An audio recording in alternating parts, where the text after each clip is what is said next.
Días, Niria, y saludos a toda tu audiencia. Pues sí, Decía usted el efectivamente. de atiné, ¿no? Pues sí, pues más, eso es un trabajo también de investigación, ¿no? Al final de cuentas, ¿no? De Claro, análisis. la verdad sí, tenemos pues ya vamos para 5 años elaborando un microsimulador Ajá, en el CIAT que nos permite anticiparnos a hacer estos análisis aún antes de que salga la encuesta. ajá. Entonces, Oye, tuvimos la primicia, pues, aquí en Sonora eso Noticias, sí ¿no? fue la primicia, ¿no? Yo la verdad había un margen que oscilaba entre 43 a 45 y pues yo fui conservador, me fui al alza, ¿no? Aún Ajá. así era una caída fuerte y ya se observó con el informe de Coneval y aquí dimos esa primicia, si recuerdas, pues Sí, dijimos, claro. me voy a animar a decir que va a bajar la pobreza. Y Y el así ha informe sido, así salió fue. ese día, unas horas después, lo subieron, Ujú. ¿no? Entonces, aquí tuvimos la primicia en Sonora Noticias AM, pero ya con los datos más desmenuzados, con los datos ya más, más amplios.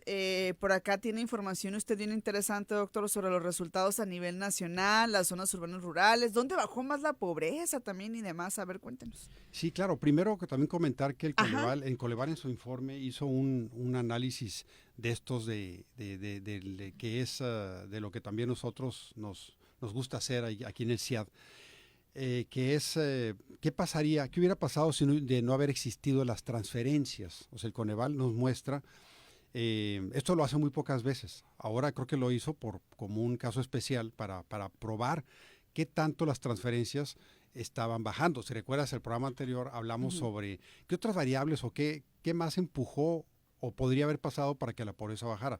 Y decíamos que además de que se reactivó la actividad económica después del COVID, estaba el tema de las remesas. Ujú. ¿Sí? Y por aquí comentamos que alrededor de un punto, yo había hecho un ejercicio y daba como un punto que las remesas que mandan los trabajadores del exterior que están fuera de México ayudan a que bajar la pobreza un punto. Pues Coneval hizo lo mismo, pero con los programas del gobierno federal.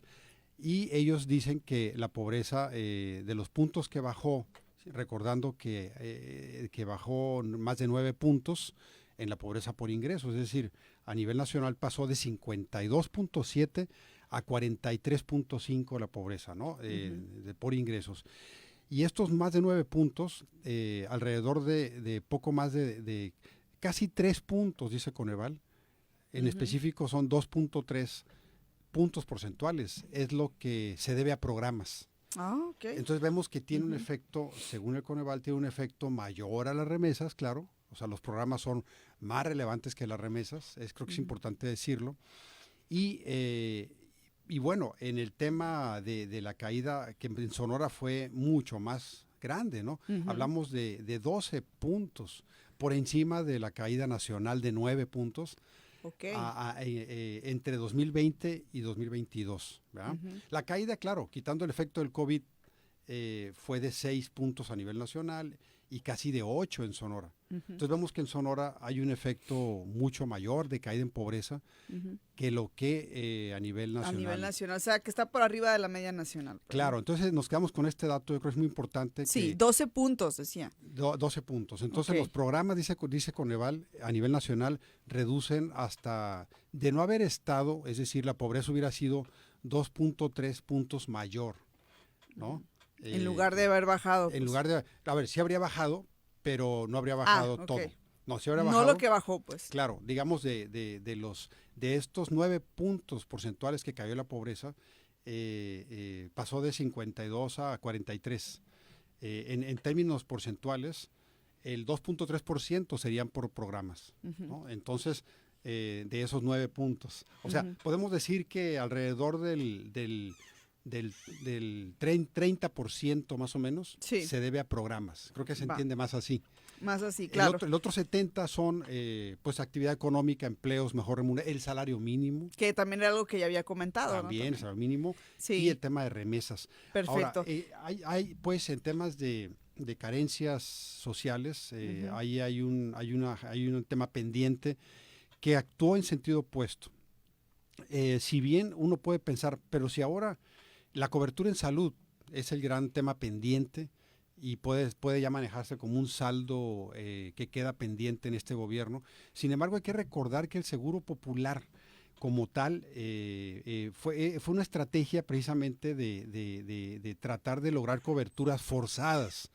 es algo que, bueno, yo personalmente y otros colegas que coinciden conmigo, lo denominamos así. O sea, desde que Fox lo instauró allá por el año 2003, fue con el afán de lograr una buena intención, claro, pero estuvo no se logró afianzar, yo creo. afianzar, porque realmente, si bien logró cubrir a casi 30 millones de mexicanos más a nivel nacional, fue una estrategia pues que fue inacabada, o sea, no se terminó, no se consolidó.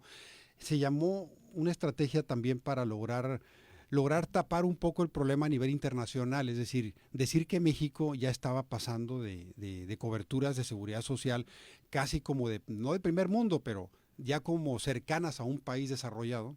El haber pasado de coberturas de 40% a 80%, o sea, el haberlas doblado, hablaba muy bien de México, nos veían bien a nivel internacional, pero hay que recordar la calidad también que nos daban estos servicios. Que mucha gente optaba mejor por irse a otro tipo de servicios, incluso pagar mejor, ¿no? Si existía la posibilidad, porque sí era muy deficiente, ¿no? Definitivamente, el costo era cubierto mediante un subsidio federal proveniente de recursos fiscales del presupuesto de egresos, pero también habían aportaciones familiares. Hay que recordar que no era totalmente gratis. Y esto del costo familiar se definía en función del nivel de ingreso de cada familia. Entonces sí había una aportación. Por eso me refiero, no era realmente un seguro popular, un seguro gratuito, había un costo y eran servicios de salud de primer nivel, o sea, para la garganta, el catarro. Lo básico, pues no eran a lo mejor como que enfermedades con tratamientos más específicos o ya más. Claro, entonces realmente pues ahí se eliminó. Entonces, esto sería como el pendiente, ¿no? Entonces, sería la parte de salud, lo que queda pendiente, hay que reforzarlo. Entonces, ese será un gran reto entonces para la próxima administración federal. Sí, sigue siendo un reto, no estoy diciendo que el Seguro Popular no servía para nada, no, sí servía, posiblemente habrán casos de éxito, pero eran los menos, ¿no? La mayor parte era, pues, recordemos que era un seguro muy, como decimos aquí en Sonora, pues apenas se completaba, ¿no? Sí. Para salir del apuro, decían. Para salir del apuro, era mejor tenerlo, bueno, posiblemente, pero no era tan distinto a como lo tenemos ahora. Además de que la gente en la encuesta también respondió con más, fue más sensible a la respuesta de no tengo seguro porque pues estaba el tema del COVID presente, que venía 2 años antes. Entonces en el 2022 la gente respondió con más sensibilidad, pues que no tenía ningún acceso a seguridad social. Bien. Ahora, ¿qué lugar ocupa o en qué lugar queda Sonora con este tema de la medición de la pobreza? Porque hablamos de dos rubros importantes. Uno es la pobreza en general, pero otro también es ese ranking que se hace en cuanto a los estados que redujeron su pobreza extrema. ¿Cómo quedamos? Bien, pues nos logramos meter en los primeros lugares, al menos en el top 10, dijéramos. De más impacto en caída de pobreza, porque Sonora se posicionó en lugar número 9 de 32 en situación de pobreza. En general. En general, y pobreza también multidimensional, que es la que incluye las carencias. O sea, podemos decir que el tema también de seguridad social fue grave, pero no tan grave como a nivel nacional. Y en pobreza extrema nos posicionamos en número 5. Por encima está Baja California Sur, Nuevo León, Baja California y Colima, y luego pues aparece Sonora. Entonces esas también son buenas noticias que para Sonora yo creo que es bueno, si quiere decir que en estos años que van de gobierno se han logrado metas que antes eran más complicadas de lograrlas, tenerlas, ¿no? Y por ahí está el dato entonces de la cobertura, porque uno puede decir, ¿cuántas personas son las que se quedaron sin ese esquema de seguro popular? Porque tampoco era el gran seguro. Y también acá otro dato interesante es dónde bajó más la pobreza, ¿no? Por ejemplo, acá en Sonora yo le preguntaba, doctora, antes de entrar al aire, ¿dónde bajó más la pobreza? Sí, claro, pues en las zonas urbanas. ¿no? En las zonas urbanas es un fenómeno también importante que comentar que los programas de pobreza en México y en Sonora no era la excepción. Atacaban antes más a las zonas rurales porque es donde estaba más grave la pobreza.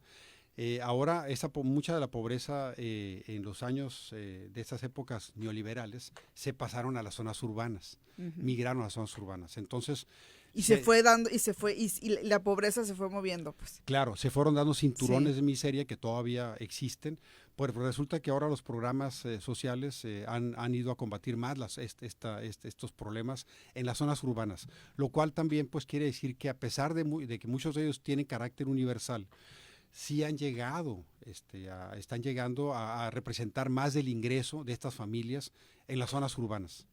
¿No? Ok, interesante está eso. Bueno, pues está muy interesante todavía, es decir, todavía estos resultados del Coneval seguramente nos van a dejar o nos van a dar para seguir analizando más el tema. ¿Con qué cerramos el tema en esta ocasión? Bueno, que nada más comentar que la pobreza llamada multidimensional habla de carencias y las carencias se miden por tener o no tener. Entonces, como es una variable binaria, o sea, o eso no es, o tienes o no tienes acceso, esto también a veces esconde un poco el efecto del problema de salud. Por eso también podemos ver que la pobreza multidimensional, como ya hemos dicho antes, es más baja que la de ingresos.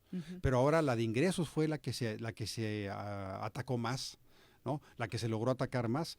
Y esto permite también que las familias tengan ingreso disponible para gastos de bolsillo, como pueden ser en medicinas, en los alimentos que están subiendo más que la inflación. Así que fue una buena estrategia. Muy bien, pues ahí está entonces, de nueva cuenta le agradecemos al doctor en Economía e investigador del CIAD, Luis Huesca Reynoso, que nos acompañe como cada jueves con los temas más importantes del ámbito económico por acá en nuestro país. Muchas gracias, doctor. Pues nada, Nidia, estamos aquí pendientes. Muy bien.